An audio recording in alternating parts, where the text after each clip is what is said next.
A União das Casas Espíritas da Zona Norte apresenta O Espiritismo está no ar. Um programa que anuncia, esclarece e consola.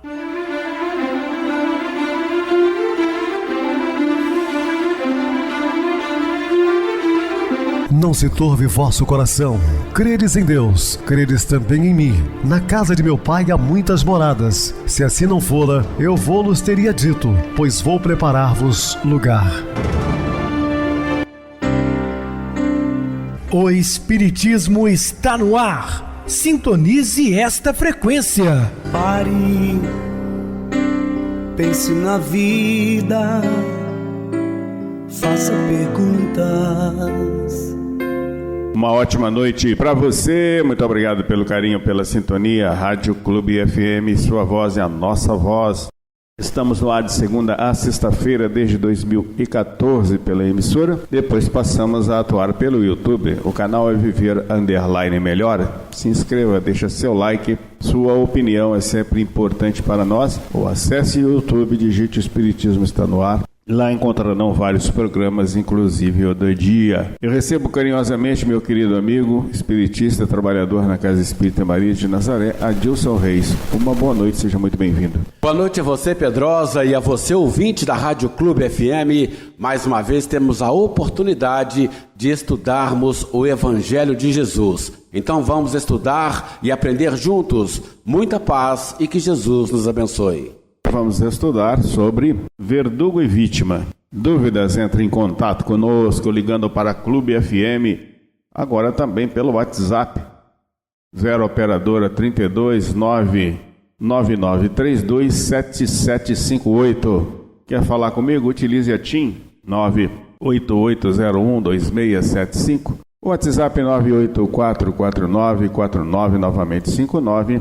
O e-mail, o Espiritismo está no ar @hotmail.com. Interajam conosco, façam perguntas, tirem dúvidas, podem dar sugestões ao programa. Estamos à disposição de todos os ouvintes. Vamos agora para aquele momento muito especial que é o nosso momento de oração. Sintonize esta frequência. O Espiritismo está no ar. Momento de oração. Fio esquecido, fio pobre, encarcerado na parede, aparentemente perdido na sombra, injuriado muitas vezes por insetos itinerantes, fio colado e que ninguém vê na estrutura de alvenaria. Se pudesse falar, talvez dissesse: nada valho, nada presto, nada sou. Entretanto, permanecendo no lugar que lhe é próprio, firme e disciplinado, é o condutor da força elétrica. Embora não saiba, é o mensageiro da energia que assegura o conforto e o portador da claridade que mantém o serviço. Ainda que você se reconheça humilde, criatura apagada ou aparentemente sem valor, lembre-se do fio pobre encarcerado na parede. Permaneça em seu lugar, ajudando e servindo, de pensamento ligado constantemente à usina do eterno bem. E mesmo que você não veja, não ouça, não conheça e não sinta a alegria e a segurança que espalha, Deus sabe a importância da sua tarefa de amor e de luz. Estamos apresentando O Espiritismo está no ar. Meus amados irmãos, estamos de volta com o assunto da noite, falando sobre verdugo e vítima. Vamos assim que há uma relação de causalidade entre o mal que praticamos e o mal que sofremos depois. O prejuízo que impomos ao semelhante é débito em nossa conta, na contabilidade divina. Fato, indiscutível. Todo mal que eu faço para alguém, eu vou responder ainda na atual existência, e se não for possível quitá-la, isso passará para a erraticidade e na futura encarnação ou nas futuras, depende do grau dos problemas que eu causei.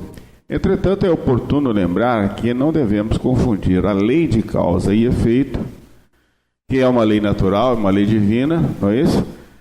Com a lei de Talião, ou com a legislação de Moisés, que produziam dente por dente e olho por olho. Então, completamente diferente essa lei de Talião, tão utilizada no Velho Testamento. Basta você abrir a sua Bíblia, começar a estudar a lei mosaica, que vocês vão entender que existia aquela lei de olho por olho, dente por dente, baseada no Código de Hammurabi. Essa lei foi criada pelo rei Hammurabi por volta de 1772 antes de Cristo. Então, século 18 antes de Cristo, que tinha 360 leis. Está escrita numa pedra e ela encontra no Museu de Louvre, na França, em Lyon. Moisés, baseado na lei de Hammurabi, acrescenta mais, criando um total de 602 leis, com as leis divinas que estão nos 10 mandamentos, um total totalizando 612 leis, o que está escrito lá no Velho Testamento. Mas não tem nada a ver uma coisa com outra. Lei de causa e efeito é aquilo que realmente você vai ter que responder. E lei de talião é agressividade, né? Mata um membro de uma família, o outro vai lá e mata um membro da outra família, e assim sucessivamente. Aquela guerra infernal que não termina nunca, como acontece até hoje naquela faixa de Gaza, lá entre irmãos, né, palestinos e judeus, que se arrastam por milênios. A lei de causa e efeito, segundo o entendimento espírita, refere-se tanto à manifestação da justiça, bondade e misericórdia divinas, quanto à necessidade evolutiva do ser humano de reparar erros decorrentes de infrações cometidas contra a lei de liberdade. Quando Jesus afirma que quem usa a espada e com a espada perecerá, ou Paulo proclama que tudo o que semeamos colheremos, reporta-se ao fato de recebermos de volta todo o mal que praticarmos, em sofrimento correspondentes, não necessariamente idênticos, o que equivaleria à sua perpetuação. Vamos de encontro às leis divinas ou naturais, vamos responder por elas, né? Sem dúvida.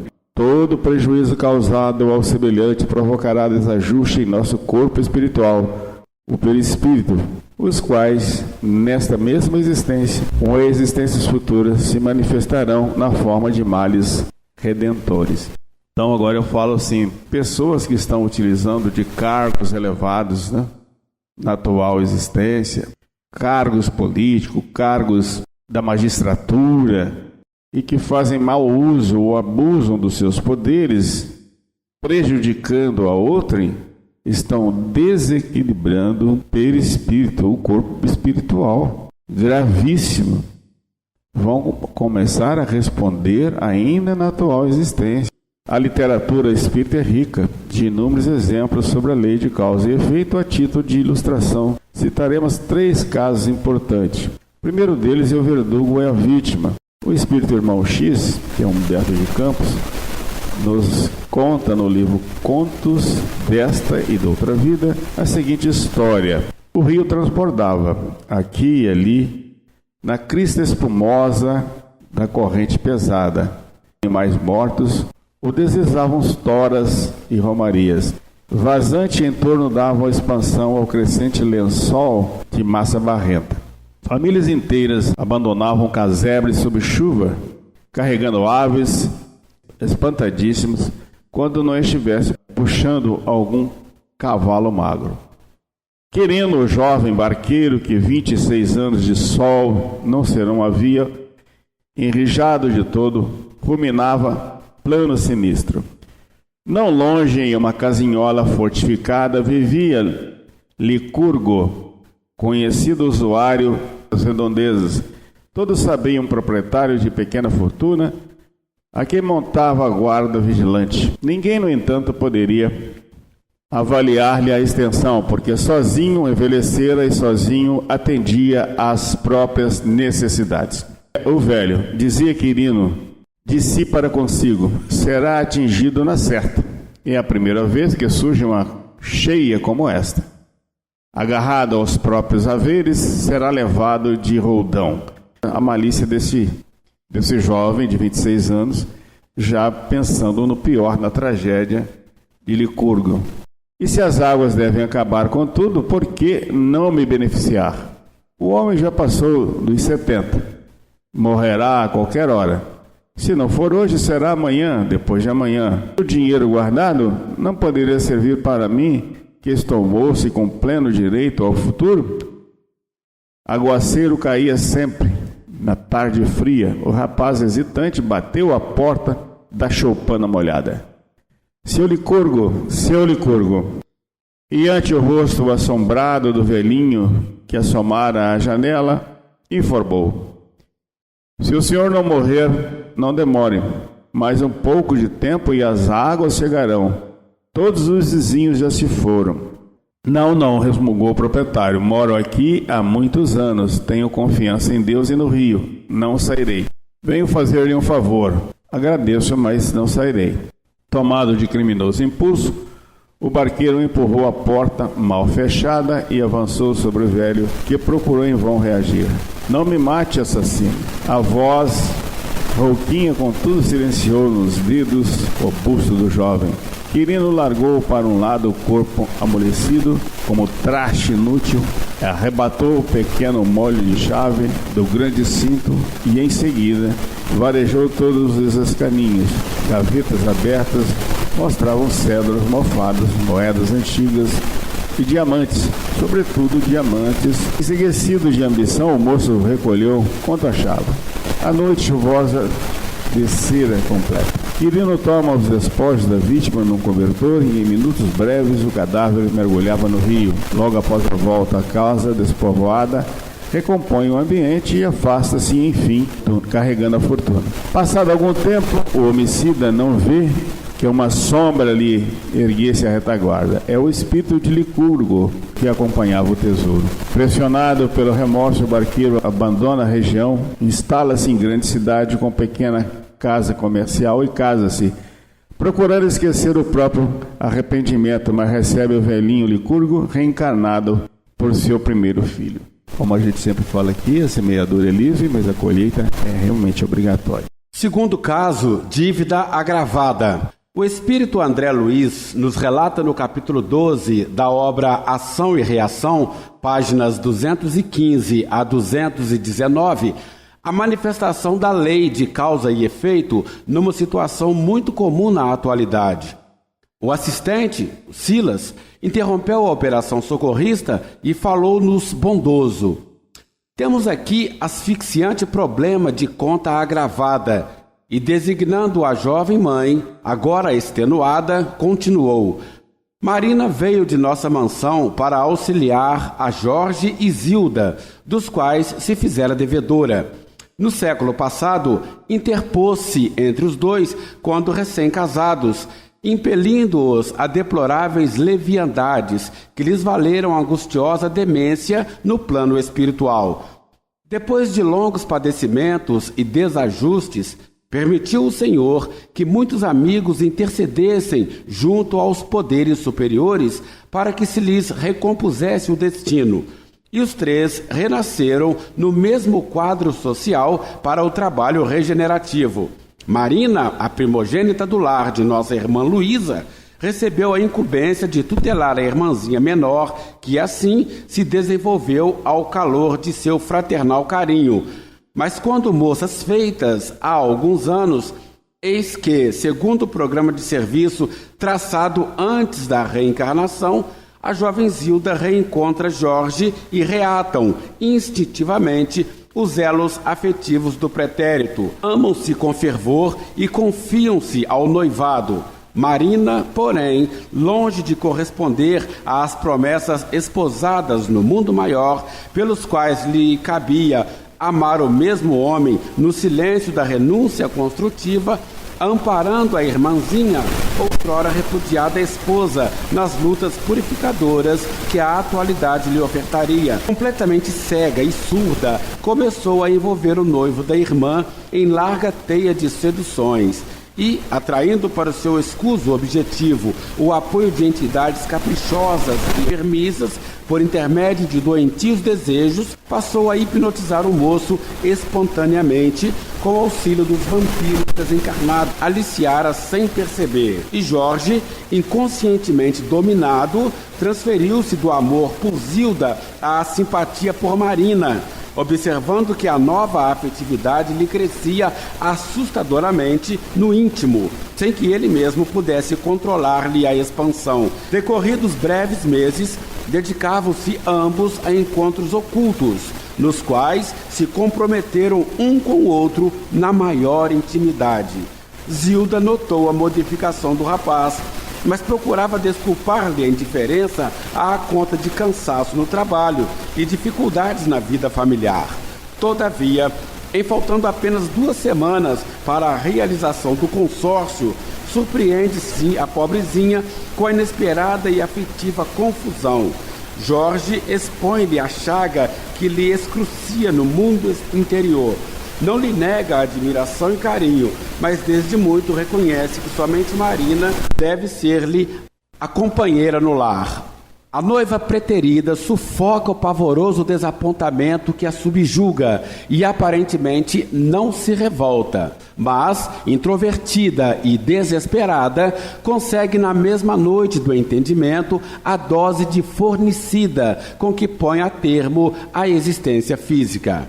Alucinada de dor, Zilda, desencarnada, foi recolhida por nossa irmã Luísa, que já se achava antes dela em nosso mundo, no mundo espiritual, admitida na mansão pelos méritos maternais. A genitora desditosa rogou o amparo de nossos maiores. Na posição de mãe, apiedava-se de ambas as jovens, de vez que a filha traidora, aos seus olhos, era mais infeliz que a filha escarnecida, embora esta última houvesse adquirido o grave débito dos suicidas.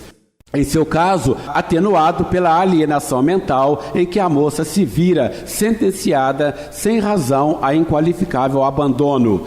Examinando o assunto carinhosamente pelo ministro Sanzio, determinou ele que Marina fosse considerada devedora em conta agravada por ela mesma. E logo após a decisão, providenciou a fim de que Zilda fosse recambiada ao lar para receber aí os cuidados merecidos. Marina falhara na prova de renúncia em favor da irmã, que lhe era credora generosa, mas condenara-se ao sacrifício pela mesma irmãzinha, agora imposta pelo aresto da lei ao seu convívio, na situação de filha, terrivelmente sofredora e imensamente amada. Foi assim que Jorge e Marina, livres, casaram-se, recolhendo da terra a comunhão afetiva pela qual suspiravam. Entretanto, 2 anos após o enlace, receberam Zilda em rendado berço como filhinha estremecida. Mas, desde os primeiros meses do rebento adorado, identificara-lhe a dolorosa prova. Zilda, hoje chamada Nilda, nasceu surda-muda e mentalmente retardada, em consequência do trauma perispirítico experimentado na morte por envenenamento voluntário. Inconsciente e atormentada nos refolhos da dor pelas recordações asfixiantes do passado recente, chora quase que dia e noite. Quanto mais sofre, porém, mais ampla ternura recolhe dos pais que a amam com extremados desvelos de compaixão e carinho. Silenciou o assistente. Achávamos, eu e Hilário, assombrados e comovidos. O problema era doloroso do ponto de vista humano, contudo, encerrava precioso ensinamento da justiça divina. Terceiro caso, dívida e resgate. No livro Contos e Apólogos, capítulo 23, páginas 101 a 104, relata-nos, irmão X, emocionante manifestação da lei de causa e efeito ocorrida entre os séculos 19 e 20. Na antevéspera do Natal de 1856, Dona Maria Augusta Correia da Silva, senhora de extensos haveres, retornava à fazenda às margens do Paraíba após quase um ano de passeio repousante na corte. Acompanhada de numerosos amigos que lhe desfrutariam a festiva hospitalidade, a orgulhosa matrona, na tarde chuvosa e escura, recebia os 62 cativos de sua casa, que sorridentes e humildes lhe pediram a bênção. Na sala grande, nobremente sentada em velha poltrona, sobre largo estrado que lhe permitisse mais amplo golpe de vista, fazia um gesto de complacência à distância para cada servidor que exclamava de joelhos: louvado seja nosso Senhor Jesus Cristo, Sinhá. Louvado seja, acentuava Dona Maria com terrível severidade a transparecer da voz. Velhinhos de cabeça branca, homens rudes do campo, mulheres desfiguradas pelo sofrimento, moços e crianças desfilavam nas boas-vindas. Contudo, em ângulo recuado, pobre moça mestiça, sustentando nos braços 2 crianças recém-nascidas, sob a feroz atenção de capataz desalmado, esperava sua vez. Foi a última que se aproximou para a saudação. A fazendeira soberana levantou-se empertigada, chamou para junto de si o cérebro humano que seguia de perto a jovem escrava, e antes que a pobrezinha lhe dirigisse a palavra, falou-lhe duramente: Matilde, guarde as crias na senzala e encontre-me no terreiro. Precisamos conversar. A interpelada obedeceu sem hesitação. E afastando-se do recinto, na direção do quintal, Dona Maria Augusta e o assessor, de azorrague em punho, cochichavam entre si. No grande pátio, que a noite agora amortalhava em sombra espessa, a mãezinha infortunada veio atender à ordenação recebida. Acompanhe-nos, determinou Dona Maria austeramente. Guiadas pelo rude capitão do mato, as 2 mulheres abordaram à margem do rio transbordante. Nuvens formidandas coavam no céu, os medonhos rugidos de trovões remotos. Derramava-se o Paraíba em soberbo espetáculo de grandeza, dominando o vale extenso. Dona Maria pousou o olhar coruscante na mestiça humilhada e falou: diga de quem são essas 2 crias nascidas em minha ausência. De Nhosico, Sinhá. Miserável, bradou a proprietária poderosa, meu filho não me daria semelhante desgosto. Negue essa infâmia. Não posso. A patroa encolerizada relanceou o olhar pela paisagem deserta e bramiu rouquenha: nunca mais verá você essas crianças que odeio. Ah, Sinhá, soluçou a infeliz, não me separe dos meninos, pelo amor de Deus. Não quero você mais aqui, e essas crias serão entregues à venda. Não me expulse, Sinhá, não me expulse. Desavergonhada, de hoje em diante você é livre. E depois de expressivo gesto para o companheiro, acentuou irônica: livre, poderá você trabalhar noutra parte para comprar esses rebentos malditos. Matilde sorriu, em meio de pranto copioso, e exclamou: ajude-me, Sinhá. Se é assim, darei meu sangue para reaver meus filhinhos. Dona Maria Augusta indicou-lhe o Paraíba enorme e sentenciou: você está livre, mas fuja da minha presença, atravesse o rio e desapareça. Sinhá, assim não, tenha piedade de sua cativa. Ai, Jesus, não posso morrer. Mas, a um sinal da patroa, o capataz envilecido estalou o chicote no dorso da jovem, que oscilou indefesa, caindo na corrente profunda. Socorro, socorro, meu Deus, valei-me nosso Senhor, gritou a mísera, debatendo-se nas águas. Todavia, daí a instantes, apenas um cadáver de mulher descia rio abaixo ante o silêncio da noite. 100 anos passaram.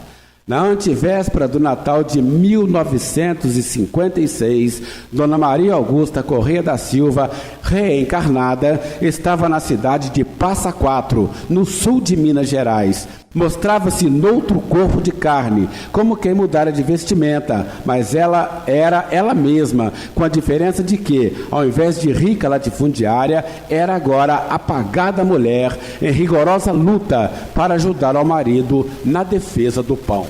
Sofria no lar as privações dos escravos de outro tempo. Era mãe, padecendo aflições e sonhos. Meditava nos filhinhos ante a expectação do Natal, quando a chuva sobre o telhado se fazia intensa. Horrível temporal desabava na região. Alagara-se tudo em derredor da casa singela. A pobre senhora, vendo a água invadir-lhe o reduto doméstico, avançou para fora, seguida do esposo e das crianças. As águas, porém, subiam sempre em turbilhão, envolvente e destruidor, arrastando o que lhes opusesse à passagem. Diante da ex-fazendeira, erguia-se um rio inesperado e imenso, e em dado instante, esmagada de dor, ante a violenta separação do companheiro e dos pequeninos, tombou no caudal, gritando em desespero: socorro, socorro, meu Deus, valei-me, nosso Senhor. Todavia, decorridos alguns momentos, apenas um cadáver de mulher descia corrente abaixo ante o silêncio da noite. A antiga situante do Vale do Paraíba resgatou o débito que contraíra perante a lei. Muito bem, 3 casos bem explicados, né? De leis de causa e efeito. Meditemos sobre tudo isso. Sirva de lição para todos nós. Vamos agora para o intervalo musical, a seguir a nossa oração final. Cuide-se bem.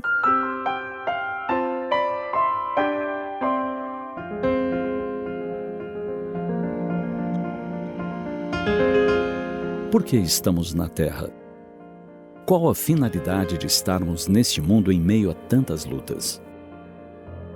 Talvez nunca tenhamos nos questionado a esse respeito. Mas é importante pensarmos nos motivos que nos trouxeram a nova experiência corporal no tempo presente. Cada passo que damos nos impele a alguma direção, obedecendo à orientação da nossa vontade. Toda palavra que exteriorizamos será levada pela voz dos ventos, entregando as nossas ideias a muitos ouvidos. Dessa maneira, busquemos falar o que ilumine, o que construa para o bem, aquilo que é conveniente às leis sublimes da vida, como propõe o apóstolo Paulo. Cada gesto nosso conduzirá, pela mensagem luminosa, um retrato do que somos. Bom será que esses gestos demonstrem equilíbrio, bom senso, harmonia, para que alcancemos a felicidade após sermos vistos e observados por incontáveis criaturas. Toda escolha que fazemos pelos caminhos da nossa vida terrena apresentará aos que nos estão próximos, os que nos cercam e acompanham o grau da nossa maturidade, o nível dos nossos ideais, a qualidade de tudo que nos sensibiliza. São essas pessoas, nossos irmãos de jornada, que criarão imagens nossas, verdadeiras ou não, em função do que escolhemos para a nossa existência. Neste mundo, seremos sempre o retrato dos nossos gostos, dos nossos interesses, das nossas ações. Tenhamos em mente que tudo o que desejamos alcançar um dia deverá ter sua sementeira iniciada o quanto antes. Portanto, agora é o momento da construção, uma vez que o tempo é o grande aliado da boa vontade e da perseverança nas posições em que se encontram todas as almas na Terra. Tudo o que buscamos na vida haveremos de encontrar, hoje ou amanhã, seja nobre ou não. Tudo o que pedirmos durante a vida, alcançaremos, cedo ou tarde, seja harmonia ou aflição. A porta em que batermos nos será aberta, conforme anunciou Jesus. Batei e se vos abrirá. Nós devemos, no entanto, escolher a porta que desejamos se abra, a da luminosidade ou das trevas. A nossa vida, com todo o concerto de realizações íntimas, depende fundamentalmente do que desejamos e concretizamos na trilha terrena. É importante, então, que nos mantenhamos cautelosos, cuidadosos com os tipos de anseios, de desejos, de sonhos que alimentem a nossa alma. Tenhamos cuidado para que não nos surpreendamos com dores e desditas, com frustrações e amarguras, em razão do mau uso da nossa vontade, do mau direcionamento dos nossos impulsos íntimos. Jesus Cristo tem razão plena quando diz: batei e se vos abrirá. Cuidemos para que saibamos onde e como bater, para que se abram as portas da ventura, do progresso e da paz.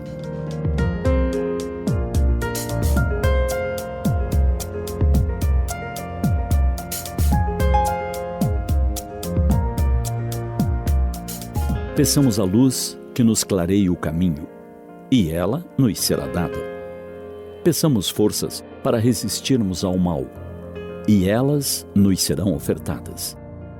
Peçamos a assistência dos bons espíritos, e eles virão nos acompanhar.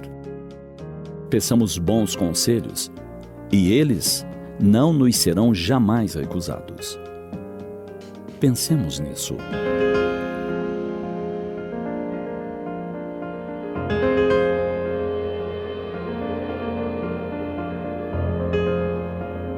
Sintonize esta frequência. O Espiritismo está no ar. Momento de oração. Meus queridos e amados irmãos em Cristo, o amor é a ciência de sublimação para Deus e a felicidade para crescer deve dividir-se.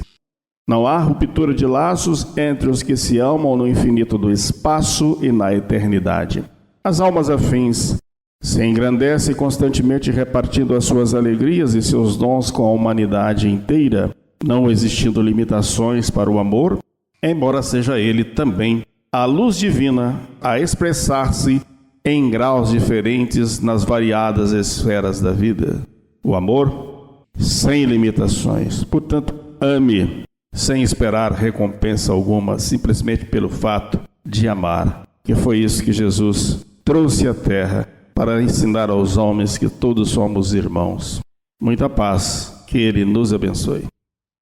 Meu querido irmão Adilson, suas despedidas? Pedrosa, mais uma vez, muito satisfeito e muito feliz com a participação no programa de hoje, através do seu convite, e estamos dispostos a outras oportunidades, assim Jesus nos permitindo. Obrigado a todos pela companhia, tenham todos uma boa noite e que Jesus nos abençoe. Boa noite para você, Adilson, muito obrigado pelo apoio aqui no programa. Boa noite também a todos os amados irmãos ouvintes do YouTube, internautas do Brasil, do exterior, nossos irmãos da Zona Norte de Juiz de Fora, que nos acompanham com a rádio local 87,9 Rádio Clube FM. Continuem ligados ouvindo a nossa próxima atração, o programa Batidão com o DJ Tico, a seguir na voz de Ailton Moreno, Encontro Central. Boa noite a todos e até amanhã, se Deus quiser.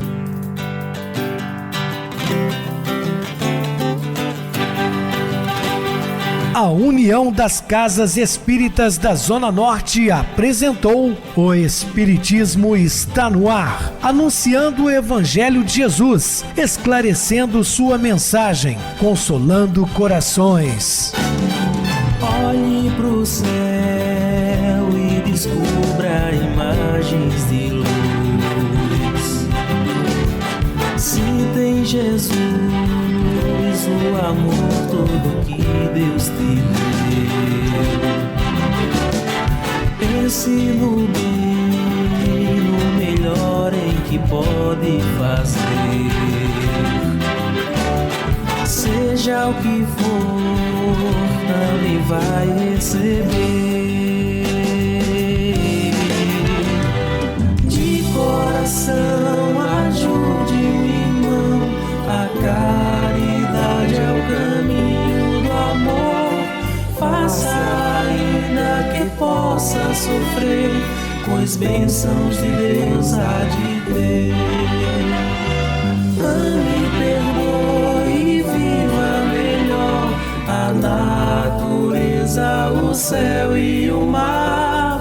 Veja o encanto que a vida nos dá, a chance eterna que temos para amar.